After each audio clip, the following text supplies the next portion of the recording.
The first thing the courtroom noticed wasn't her age. It was the way she clutched the picture frame. A 79-year-old grandmother. Fingers wrapped so tight around a worn silver frame that her knuckles had gone white.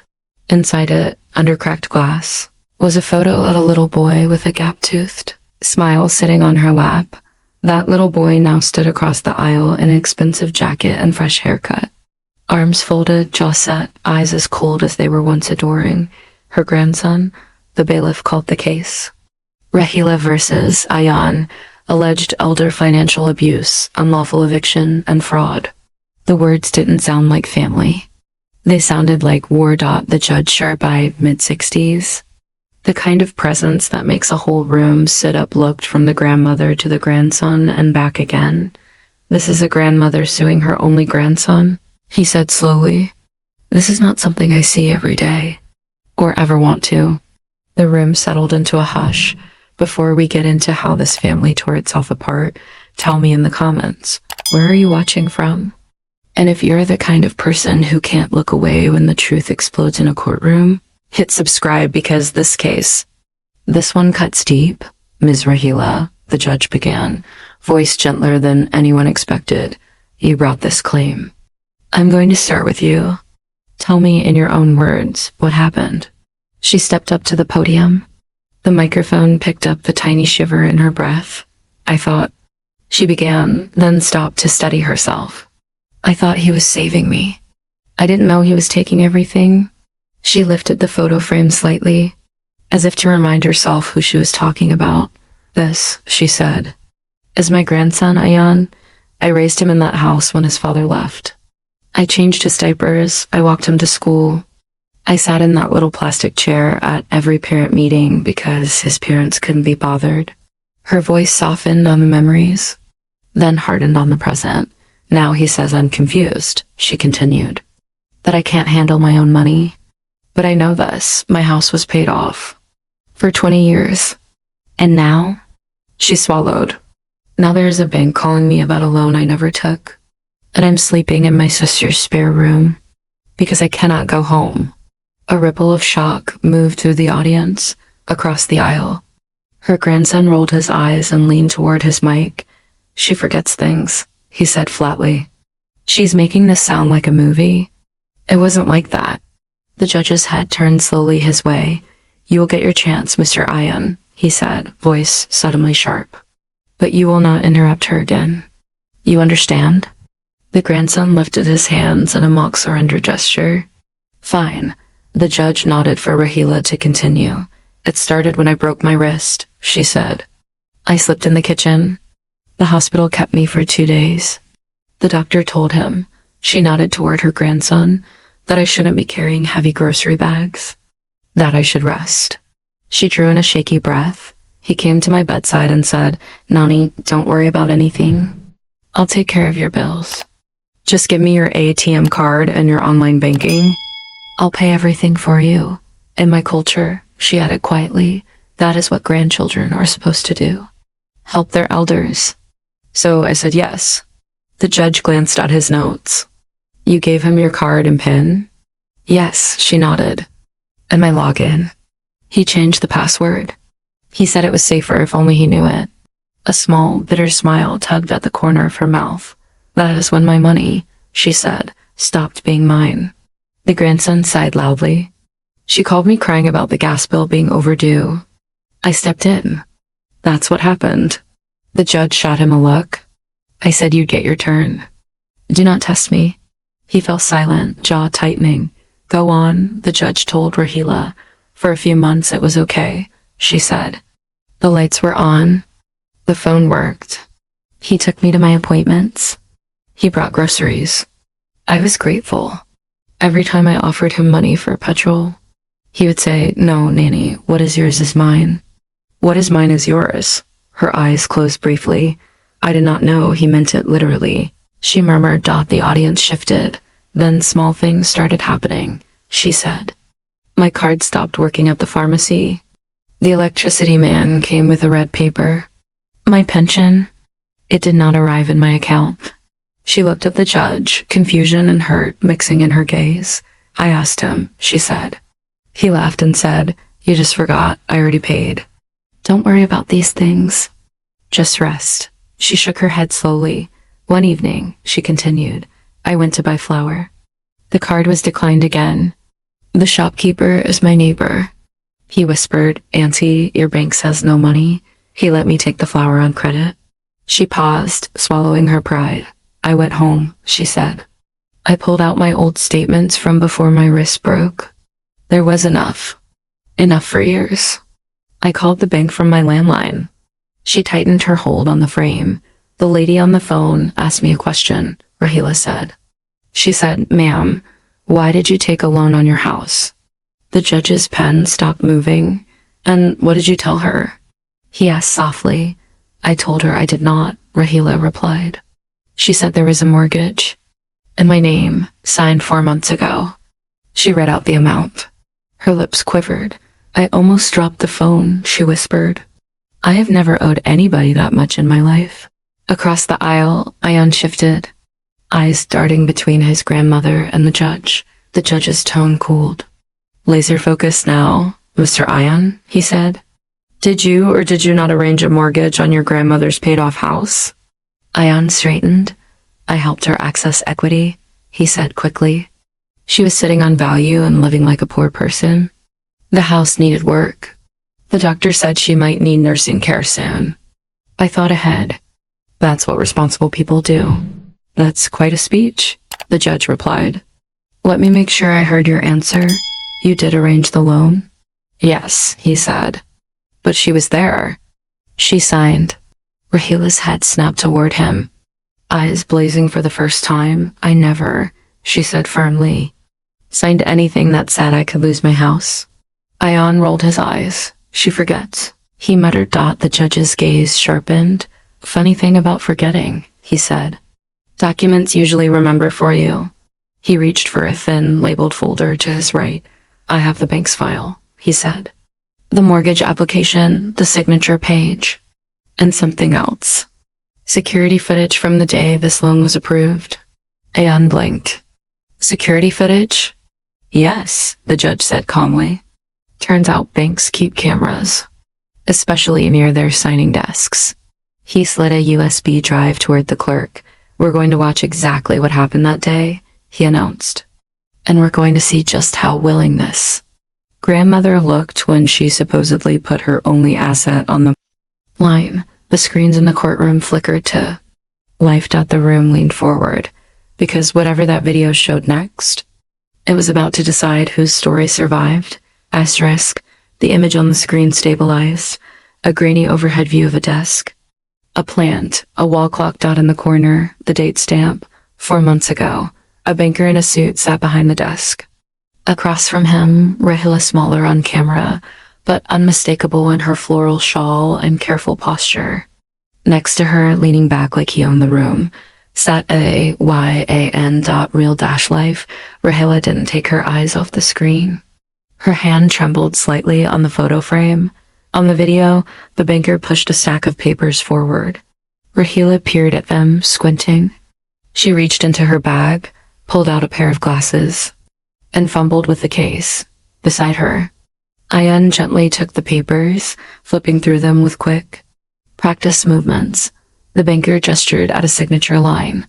On the audio feed, slightly muffled but clear enough, Ian's recorded voice came through.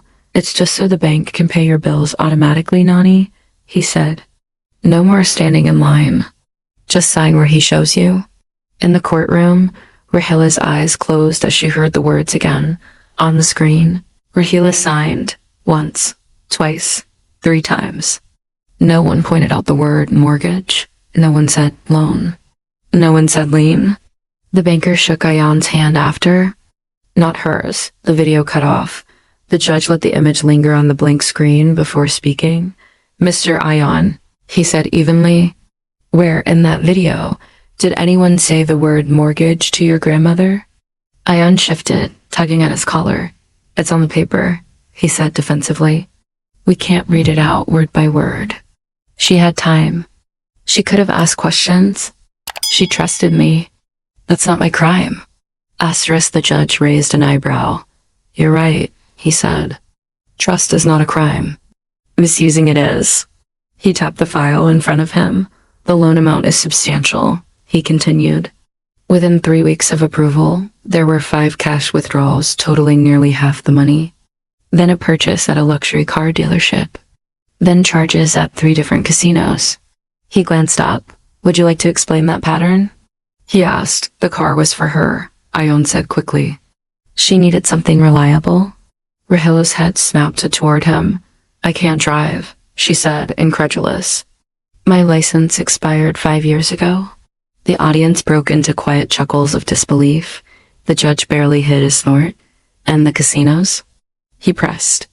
Were those for her too? Ion's jaw clenched. I was trying to double it, he muttered. Make more for her care. Everyone invests. I took a risk. It didn't pay off. That's not abuse, that's bad luck. Asterisk, the judge stared at him. You took your grandmother's paid-off house, he said slowly, turned it into cash and gambled it. That's not investing. That's recklessness with someone else's safety net. He slid another document out, and he added, You weren't exactly shy about your intentions. He held up a printed sheet. Do you recognize this? He asked. Ion frowned. What is it? Your messages, the judge replied. From your phone. Subpoenaed from your provider. The grandson's face went still. Next to him, a young woman in the audience, a brunette in a tight dress. Nervously twisting a bracelet shifted uncomfortably, the judge continued. These are texts between you and your girlfriend, Layla, he said. Let me read just a few lines.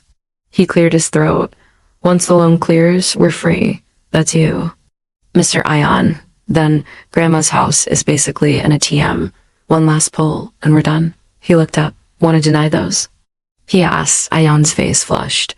I was joking, he snapped. We exaggerate things over text. It doesn't mean the judge cut him off. Another one, he said. Stop worrying. Old people don't need that much. I'll put her in a nice place and we're out of this dump forever. He let the words hang taut in the second row. The brunette Layla put a hand over her mouth, eyes shining with sudden tears. Yes, the judge added. Your girlfriend turned those over. She sent them with a note to my clerk this morning. Said, and I quote, I didn't know how bad it was until the bank called his grandmother. I can't be part of this. All eyes swung to Layla. Ion turned, betrayal and fury mixing on his face. You did this? He hissed out. She stood up slightly, voice trembling but clear. You did this, she shot back. I begged you to tell her. You said she'd die before the paperwork mattered. Rahila swayed slightly. The bailiff moved closer, just in case. The judge raised a hand. Sit, he ordered quietly. Both of you. They obeyed. He turned back to Rahila. Ma'am, he said softly, at what point did you realize you couldn't go home? She swallowed, throat working. 3 weeks ago, she said. He came over with a suitcase. He said, Nani, there's mold in the pipes. The inspector found it. It's not safe for you to breathe. I booked you a hotel for a few nights while we fix it. She laughed bitterly. I thought, Mashallah, what a caring boy, she said. He drove me to a small motel near the freeway. It was dark. No windows, just curtains. Her fingers tightened on the photo frame. He said he would come the next day. She continued. He didn't. 2 days passed. My phone credit ran out. I walked to the front desk and asked to use their phone. I called my landline. She looked at the judge, eyes brimming. Someone else answered. She whispered. The room stilled. A woman, Rahila said. She said, hello? I hung up. I thought, maybe wrong number. I dialed again. She answered again. Her hands started to shake. The bailiff, watching, stepped closer.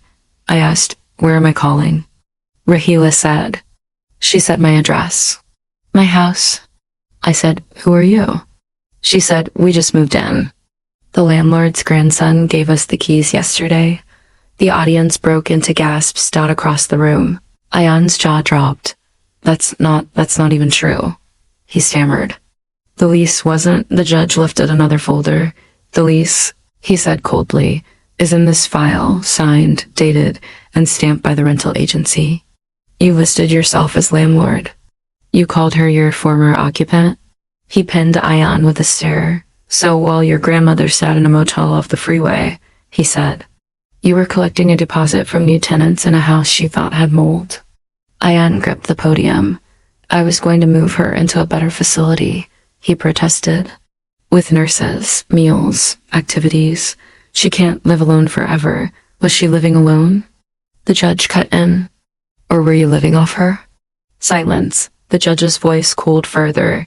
This is no longer just about alone, he said. This is a pattern. Isolate, control, liquidate, replace. He slid one last document from under the stack, and it didn't stop at the house, he added.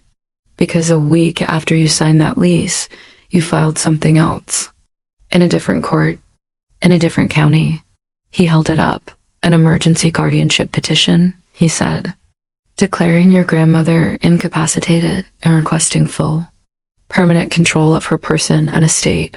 Rahila's hand flew to her mouth. You tried, the judge said quietly, to make her legally disappear. He looked at Ayan, who was now pale, sweat beading at his hairline. Tell me, the judge went on. Exactly what you planned to do with a woman the law no longer believed could speak for herself? Ayan swallowed hard. Adam's apple bobbing. I planned, he said slowly, picking his words like landmines to make sure she was taken care of properly in a home. With staff, with structure. My life is not set up for full-time caregiving. Someone had to be realistic. The judge stared at him. You were realistic, he agreed. Realistic enough to file this petition in a county where your grandmother has never lived. Where the court calendars are so overloaded most guardianships slide through without anyone ever appearing. He flipped the petition open. You wrote here, he read. Subject is disoriented, unable to recognize family members, often forgetting names, addresses, and recent events. He lifted his eyes. Is that true? He asked. Ayan hesitated. Sometimes, he said weakly. She repeats things. She calls me by my father's name. Repeating stories isn't disorientation, the judge snapped. It's called aging. If we locked up every elder who tells the same story twice, these buildings would be full for generations. Soft laughter, tinged with sadness, rippled through the gallery. The judge tapped another line. You also wrote, he continued. Subject has expressed suicidal ideation and desire to harm herself if left alone. Rahila's eyes widened. She burst out. I never said I want to die. I said I don't want to be a burden. That is different. The judge's gaze hardened. Mr. Ayan, he said, did you fabricate mental health symptoms to fast-track this guardianship? Ayan's shoulders slumped. I exaggerated, he muttered. The lawyer said we needed strong language. That judges sign these faster if they think there's a risk. Which lawyer? The judge asked. Ayan hesitated. Just someone I found online. Name, the judge said firmly. Waya and Aim David. The clerk wrote it down. We'll be in touch with him, the judge said. Believe me. He closed the petition with a decisive thud. We've heard from you, he said. We've seen video. We've read documents. Now I want to hear from someone who watched this from the other side of the wall. He turned to the gallery. Is Mr. Patel present? He called out. An older man in a checked shirt stood up in the third row, raising his hand tentatively. Yes. Your Honor, he said. Please come forward. The judge instructed Dodd as the neighbor made his way to the stand. Rahila watched him with watery gratitude. The boy she'd raised had put her here. The man next door was about to help her stand. After the oath, the judge began. Mr. Patel, he said, how long have you lived next to Ms. Rahila? 14 years, Patel replied. She moved in when her husband was still alive. I watched that boy. He nodded slightly toward Ayan, growing up in her yard. The judge nodded. Did you observe anything unusual in the last 6 months? He asked. Mr. Patel took a breath. Yes, he said. First, there were a lot of deliveries. Big boxes, furniture, then one day, a truck. And men I'd never seen carrying her things out. He glanced at Rahila. I knocked on her door, he continued. The boy answered. He said, "We're decluttering." "Don't worry, Uncle." But I worried. I saw them take her wedding trunk, the framed ayat she kept over the sofa, her husband's radio. That one hurt. He smiled sadly at Rahila. "He used to sit outside with that radio," he said. "Every Sunday." Rahila blinked fast. "Then what happened?"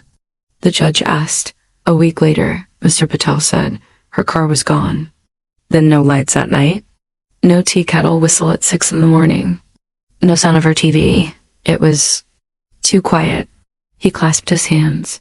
"I asked the boy," he said. "He told me she went to a retreat." I laughed. I said, "Our aunties don't go to retreats, they go to weddings."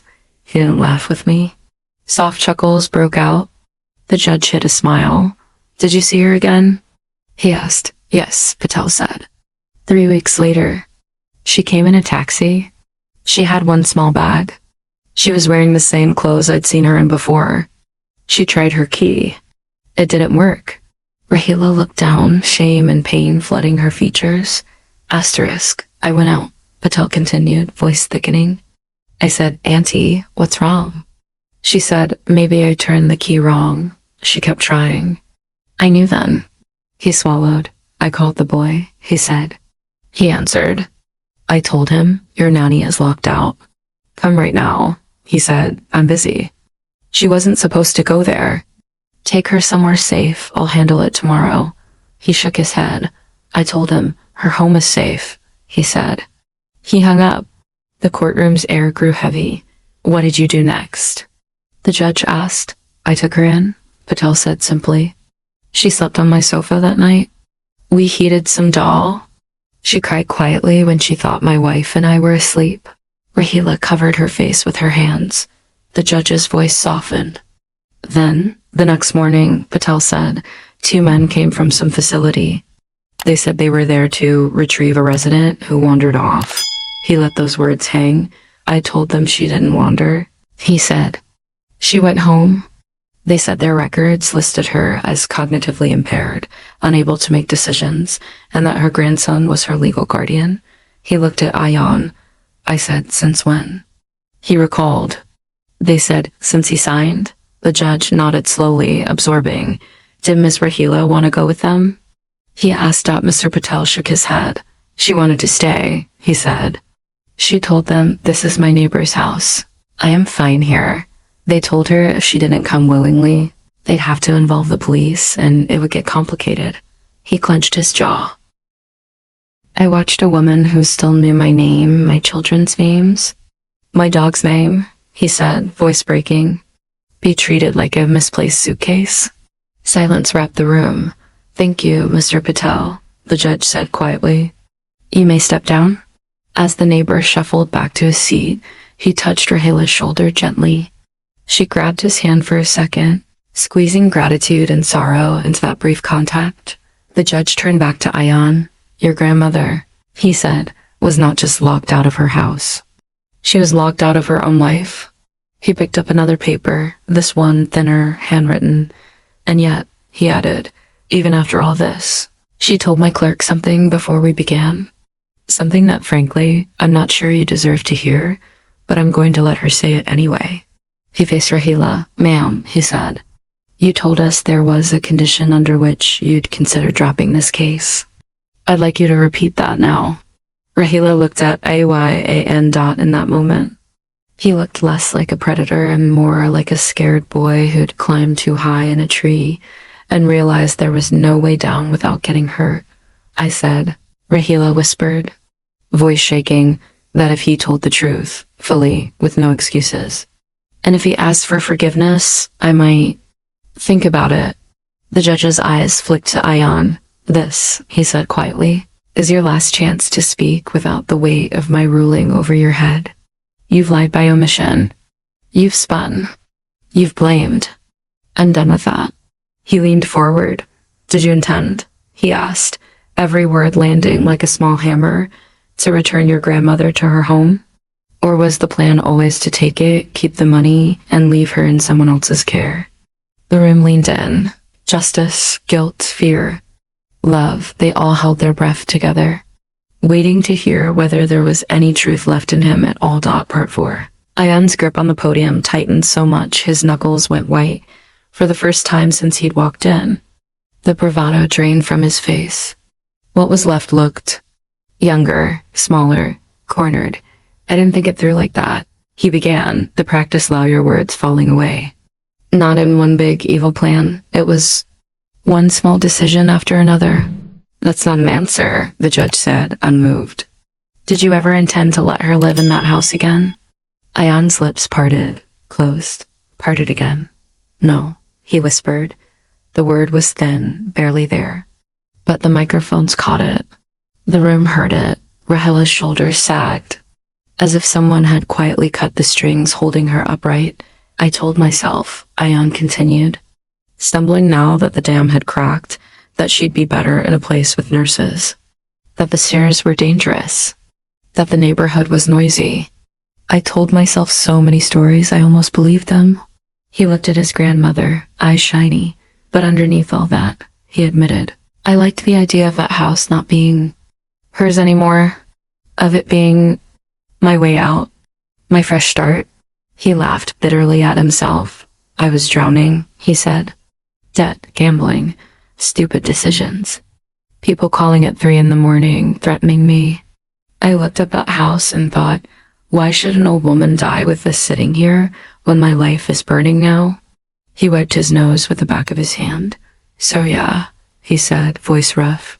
I wanted her out.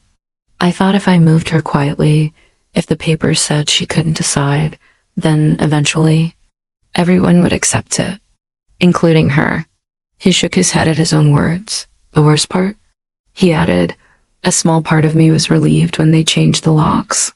When the tenants moved in, it meant there was no going back. No chance for me to chicken out and do the right thing. Rahila stared at him, tears streaming silently down her wrinkled cheeks. I am so sorry. Nani, he blurted suddenly, voice cracking open. I'm sorry. I know sorry doesn't give you back your bed or your garden or your prayer corner, but I am sorry. She didn't answer. Not yet. The judge watched for a beat, then picked up a small object from his desk. A phone. This, he said, is your mother's phone? Ayan's head snapped up. My mom? He stammered. She's not here. No, the judge said. She refused to appear. Said if she saw you like this, she might say things she couldn't take back. But she did send something. He tapped the screen. The speakers crackled to life again, a recorded call. The voices slightly tinny, but unmistakable. First, Ayan's, Ma, you don't understand, he was saying. I don't have a choice. These guys are serious. If I don't pay them back, it's not just me. They know where you live too. Then his mother's voice, older, tired, but steady. You think taking my mother's house is going to protect me? She demanded. You think men who threaten their own blood will suddenly become gentlemen because you show them a deed? On the bench, Rahila's hand flew to her chest. Her daughter's voice filled the room like a ghost. You don't get it, the recorded Ayan said. This loan is the only way. Once I flip the property, everyone's out of danger. I'll get Nani a room in a nice facility. She'd be fine. She won't even know. The mother let out a sound somewhere between a laugh and a sob. She won't even know. She repeated, how dare you decide what she needs to know? She raised you, Ayan. She slept on the floor so you could have the good mattress. She sold her gold for your school fees. And now you want to sell her? I'm not selling her, he replied defensively. I'm selling bricks and wood. She is in those bricks, his mother shot back. And that paint. And that stupid bird feeder she made out of a bottle. You don't just see a house. I see my mother's whole life. There was silence on the recording for a moment. Then Ayan's voice again, smaller. I don't have any other way. He muttered, double quotes, yes, you do. His mother said. You tell the people you owe that you messed up. You take the hits yourself. You do not deliver your grandmother's life on a platter and call it bravery. You don't get it, he repeated stubbornly. It's already started. The loan is in process. The agent says once I get guardianship, it's smooth. Nobody can stop it. Her answer came out ice cold, Watch me, she said. If you file that, I will go to every court I can find. I will stand next to my mother and tell them my son is lying. I will bring every voice note, every text. You think I am afraid of you? I am only afraid of her dying, thinking we all abandoned her. The audio clicked. Silence pressed down on the courtroom like a weight. The judge set the phone aside. That, he said quietly, is your mother's position. She chose her mother over you, which, frankly, is what you should have done in the first place. Ayan's shoulders shook. Whether from anger, shame, grief, no one could quite tell. Rahila finally found her voice. I did not know, she whispered, that she fought for me. She wiped her cheeks with trembling fingers. I thought maybe she was tired of me too. The judge looked at her with something like respect. You have been standing on quicksand for months, he said. Everyone telling you what you can't do, where you can't go, who you can't be. That ends today. He turned to Ayan. You are not the first person to gamble away money you don't have, he said. You are not the first grandson to resent the weight of an elder. But you might be the first I've seen who took those feelings and turned them into a full-blown campaign to erase the person who once carried you. He paused. Addiction. Fear, debt, those explain behavior. He went on. They do not excuse it. You understand the difference? Ayan nodded miserably. Yes, he said. I do now. Good, the judge said. Because what I'm about to do is not about how sad you look at this podium. It's about the paper trail you left behind. He shuffled the documents into a new stack. Mortgage, lease, guardianship petition, bank statements, text messages, audio clips. This is your story, he said. Written in signatures and withdrawals and applications. And it all points in one direction, away from her, toward you. He looked at Rahila. Before I give my ruling, he said, there's one more thing I want from you. She blinked. From me? She asked. Yes, he said. I want you to tell your grandson, in your own words, what his choices have cost you. Not the bank. Not the court. You. Rahila turned slowly to look at Awaya and. He lifted his gaze, eyes red, cheeks wet. For a moment, the courtroom disappeared. It was just the two of them, the woman who'd stood between him and the world when he was small, and the man who tried to sell the ground out from under her when he was grown. You cost me my sleep, she said softly. I wake up in the dark, thinking I'm in my own room, and then I see my sister's curtains and remember, I am a guest in someone else's kindness.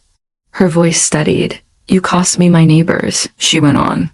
My routine, my chair, my kitchen where I knew every sound. In someone else's house, even the kettle feels like it's judging me. A sad chuckle rolled through the room. You cost me my pride, she said. I was never rich, but I was never without a door I could lock from the inside. Now I knock. On offices. On my own children's hearts. On a courtroom's mercy. She inhaled shakily. And you almost cost me, she finished, myself. Because for a little while, I believed your story more than mine. I believed I was a burden, a problem to be solved, a file to be moved. I forgot I am a person who worked, who loved, who has the right to sit in her own living room without asking permission. Her eyes didn't leave his. You did that, she said. Not by accident. By choice. Ayan sobbed openly now. I know, he choked. I know, and I don't know how to fix it. The judge cleared his throat. The sound snapping the room back into procedure. That, he said, is where I come in. He rested his hand on the stack of documents. Because love can't sign orders, he said. But I can. The judge adjusted his glasses, the stack of papers now reordered. Face composed not in anger, but in that cold, precise calm that usually comes right before a verdict that changes lives. This is what justice looks like, he began. When family has failed, trust has been weaponized, and an elder has been treated like a line item instead of a human being. He looked at Ayan first. Mr. Ayan, he said, you misused temporary access to your grandmother's finances. You deceived her at a bank signing. You converted a paid-off home into a cash pipeline for your debts and entertainment. You attempted to legally declare her incompetent without proper medical basis. You locked her out of her own house while you placed paying tenants inside. Every sentence landed like an individual blow. Those are not family misunderstandings, the judge continued. Those are acts of exploitation. He turned to Rahila. Ms. Rahila, he said gently, you are not helpless. You are not invisible. And as of this moment, you are not locked out anymore. He lifted the first order. First, he announced, this court declares the guardianship petition null and void. Your grandson is removed from any current or pending position as your guardian, conservator, or financial agent. He will have no legal authority over you whatsoever. I unflinched. Second, the judge went on. The mortgage lender will be notified that this loan is disputed as obtained through fraud and undue influence. I am ordering an immediate freeze on any foreclosure or collection activity against Miss Rahila's property pending further civil proceedings. He glanced at Rahila. You will not lose your home while the system sorts out his mess, he assured her. She exhaled a breath she'd been holding for months. Third, he said, the lease with the new tenants will be examined. They may be innocent in this. If so, the remedy will not be to throw them into the street. The remedy, he added, looking at Ayan, will be financial. From you, not from her. He shuffled to the next document. Fourth, he continued, you, Ayan, are ordered to provide a full accounting within 30 days of every dollar that moved through your grandmother's accounts during your control. Every withdrawal, every transfer, every deposit that mysteriously went missing. That accounting will be reviewed by a forensic specialist if necessary. He didn't look away, for all sums identified as self-serving gambling. Vacations, luxury purchases, vehicles, debt payments, you will be ordered to repay. With interest. If you cannot, civil judgments will follow you until you can. Ayan nodded weakly. Yes. Your Honor, he whispered. And fifth, the judge said, his voice deepening. This matter will be referred to the district attorney's office and the state's elder protection unit. They will decide whether criminal charges are appropriate, financial elder abuse, fraud, possibly forgery if handwriting analysis supports it. He raised a hand as Rahila stirred. I know you do not want your grandson in a cell, he said gently. You told my clerk that too. You said, if they punish him, let it be in a way that teaches, not destroys. She nodded, tears fresh. Yes, she said. He is wrong. Very wrong. But he is still mine. The judge's eyes softened for half a second. I understand, he said. But you must understand this. When someone crosses certain lines, the law has obligations, not choices. I cannot bury what we've seen, but I can hope that whatever comes next is used to rebuild him, not just break him. He turned to her again. As for you, he said, I am recommending the appointment of an independent advocate, someone you choose from a list provided, who will help you navigate the bank, the mortgage, the tenancy, without any financial interest in the outcome. They will answer to you, not your family, not your neighbors, you. Rahila nodded slowly, absorbing. I also strongly advise, he added, that you speak to a separate civil attorney about suing the bank and any attorney who facilitated these documents without properly ensuring you understood them. There may be negligence there. You were not protected when you should have been. He set the papers down. Now, he said, voice softening but not losing its edge.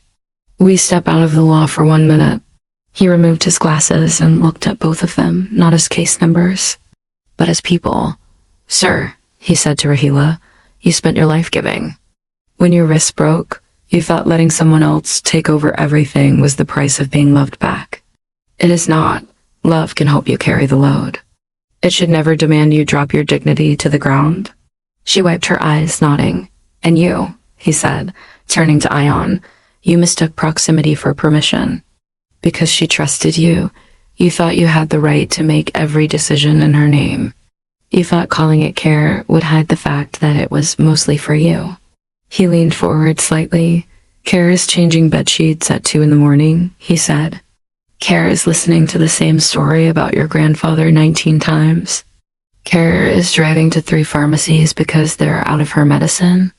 Kara's not signing her name on forms. She cannot read and then cashing in the bricks she built her life with. Ayan's shoulders shook. I know that now, he whispered. I don't care that you know it now, the judge replied. I care whether you live it after you leave here. He paused and added almost quietly, if you are lucky, they will not lock you away. If you are very lucky, she will still answer your calls. But if that happens, you do not get to use her forgiveness as proof you did nothing wrong. You will spend a long time earning back the right to be in the same room where she keeps her keys. He lifted the gavel, weighing it in his hand. This court, he said, voice clear and final, finds in favor of the plaintiff. Ms. Rahila, protective orders granted. Financial control restored. Restitution ordered. Referrals made. He looked at both of them one last time. Justice belongs to the law, he said. Mercy belongs to you. The gavel came down. A single, solid crack. The spell broke. People began to move. Papers rustled. The cameras blinked their red recording lights. Rahila stood there for a moment, dazed. Then she did something that left the entire courtroom silent again.